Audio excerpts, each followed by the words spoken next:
नमस्कार। ये महाभारत कथा पूरी तरह से वेद व्यास महाभारत के ऊपर आधारित है। यदि आप इसका निरंतर श्रवण करते रहना चाहते हैं तो इस चैनल को सब्सक्राइब जरूर कर लें और आगे आने वाली सभी पॉडकास्ट के नोटिफिकेशन के लिए बेल आइकन को भी जरूर से प्रेस कर दें। अब हम सुनेंगे उत्तरा की विलापपूर्ण प्रार्थना और श्री कृष्ण का परीक्षित को जीवित कर देना।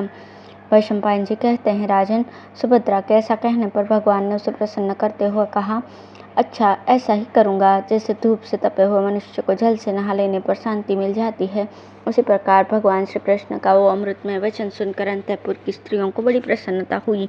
तदंतर श्री कृष्ण तुरंत ही तुम्हारे पिता के जन्म स्थान सुतिकागार में गए।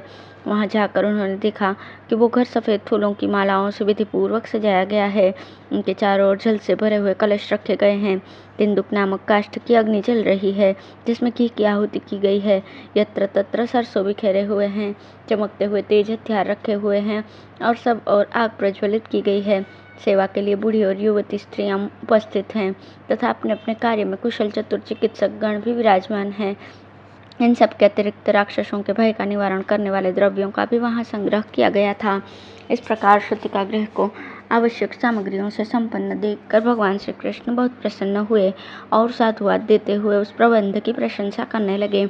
इसी समय द्रौपदी बड़ी तेजी के साथ उत्तरा के पास जाकर बोली, कल्याणी, ये देखो, तुम्हारे स्वसुर तुल्य अचिंत्यात्मा अपराजित एवं पुरातन ऋषि भगवान मधुसूदन तुम्हारे पास आ रहे हैं। यह सुनकर उत्तरा ने अपने आंसुओं को रोककर सारा शरीर वस्त्रों से ढक लिया। श्री कृष्ण के प्रति उसकी भगवत बुद्धि थी, इसलिए उन्हें आते देख वो तपस्विनी बाला व्यवस्थित हृदय से करुण विलाप करती हुई गदगद कंठ से बोली, जनार्दन, देखिए, आज मैं और मेरे पति दोनों ही संतानहीन हो गए। अभिमन्यु तो पहले से ही मृत्यु को प्राप्त हो चुके हैं, अब मुझे भी पुत्र शोक से मरी हुई ही समझिए। मधुसूदन, आपके चरणों में मस्तक रखकर मैं प्रार्थना करती हूँ कि मुझ पर प्रसन्न हो जाइए और अश्वत्थामा के ब्रह्मास्त्र से दग्ध हुए मेरे पुत्र को जीवित कर दीजिए। हाय, इस गर्भ के बालक को ब्रह्मास्त्र से मार डालने का क्रूरतापूर्ण कर्म करके न जाने दुर्बुद्धि अश्वत्थामा ने क्या लाभ उठाया है। भगवान, मैं आपके पैरों पड़कर इस बालक के प्राणों की भिक्षा मांगती हूँ। यदि ये जीवित नहीं हुआ तो मैं भी अपने प्राण त्याग दूंगी। इसको लेकर मैंने बड़ी बड़ी आशाएं बांध रखी थीं, किंतु द्रोणपुत्र अश्वत्थामा ने उन सब पर पानी फेर दिया। अब मेरे जीवन का क्या प्रयोजन है। मेरी बड़ी साध थी कि अपने बालक को गोद में लेकर आपके चरणों में प्रणाम करूं, किंतु अब वो व्यर्थ हो गई। मधुसूदन, चंचल नेत्रों वाले अभिमन्यु पर आपका बड़ा प्रेम था, उन्हीं का पुत्र आज ब्रह्मास्त्र की मार से मरा पड़ा है। इसे भर आंख देख लीजिए। मैंने अपने पति के सामने ये प्रतिज्ञा की थी कि वीरवर, संग्राम भूमि में यदि आप काम आ गए तो मैं भी शीघ्र ही शरीर त्याग कर आपका अनुसरण करूंगी, परंतु मैं इतनी कठोर हृदया और जीवन का मोह करने वाली निकली कि अपनी की हुई प्रतिज्ञा पूर्ण न कर सकी। इस समय जब मैं देह त्याग करके उनके पास जाऊंगी तो वे मुझे क्या कहेंगे। इस प्रकार तपस्विनी उत्तरा पुत्र शोक से उन्मादिनी सी होकर करुण स्वर से विलाप करती हुई भूमि पर गिर पड़ी और बेहोश हो गई। थोड़ी देर बाद जब होश में आई तो उस मरे हुए बालक को गोद में लेकर कहने लगी, पुत्र, तू तो धर्मज्ञ पिता का पुत्र है, फिर वृषणवंशी के श्रेष्ठ वीर भगवान श्री कृष्ण को सामने देखकर भी तू प्रणाम क्यों नहीं करता।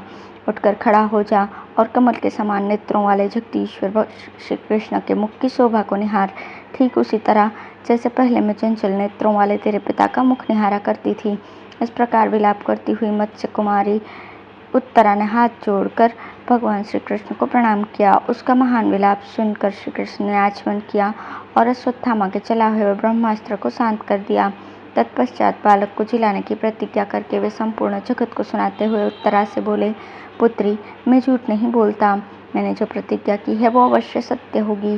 देखो, मैं सबके देखते देखते अभी इस बालक को जिला देता हूँ।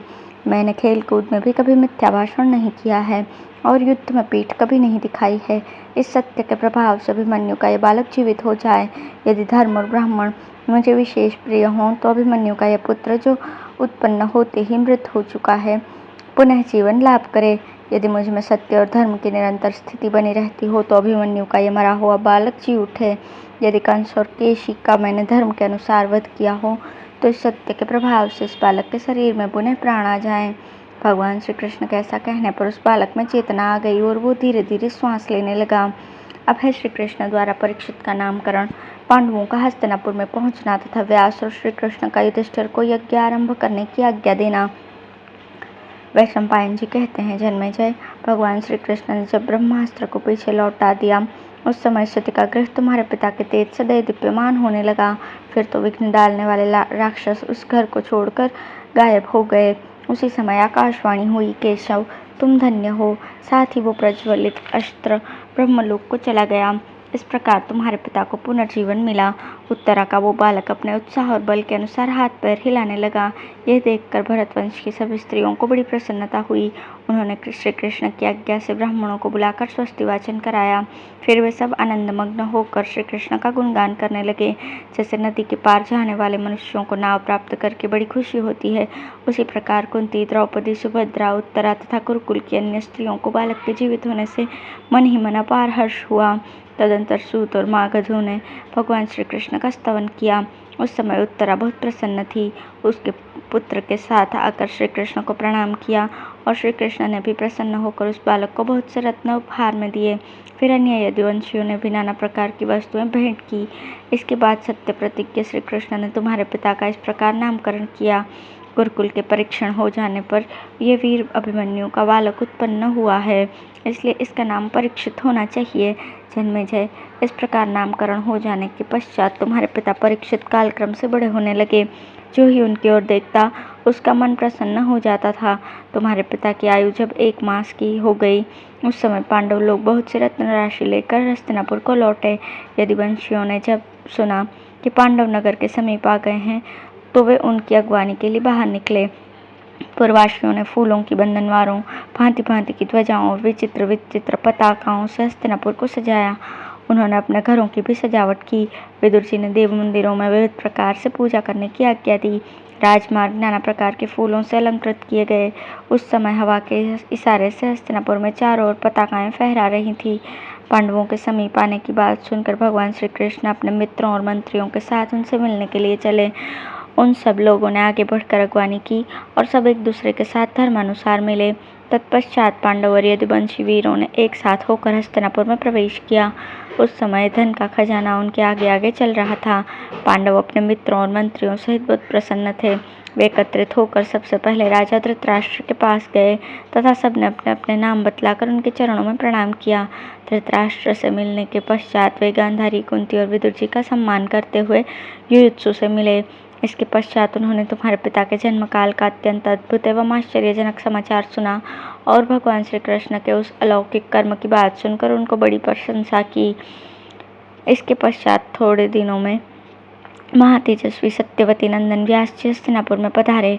पांडवों ने उनका यथोचित पूजन किया और वृष्णि एवं अंधकवंशी वीरों के साथ वे उनकी सेवा में बैठ गए।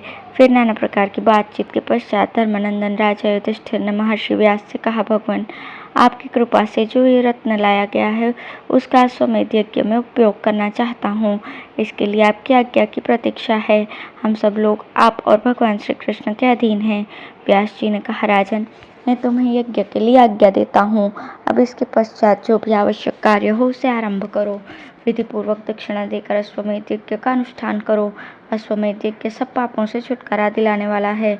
उसका अनुष्ठान करके तुम निसंदेह पाप से मुक्त हो जाओगे। व्यास जी के ऐसा कहने पर धर्मात्मा राजा युधिष्ठिर ने अश्वमेध यज्ञ आरंभ करने का विचार किया। महर्षि व्यास की आज्ञा लेकर उन्होंने भगवान श्री कृष्ण के पास जाकर कहा, पुरुषोत्तम, हम आपके ही प्रभाव से अपने अधिकार में किए हुए उत्तम भोगों का उपभोग कर रहे हैं। आपने ही अपने पराक्रम और बुद्धि के बल से संपूर्ण पृथ्वी को जीता है। अतः आप ही यज्ञ की दीक्षा लेकर इसका आरंभ कीजिए, क्योंकि आप हमारे परम गुरु हैं। यदि आप यज्ञ का अनुष्ठान करेंगे तो निश्चय ही हमारे सब पाप नष्ट हो जाएंगे।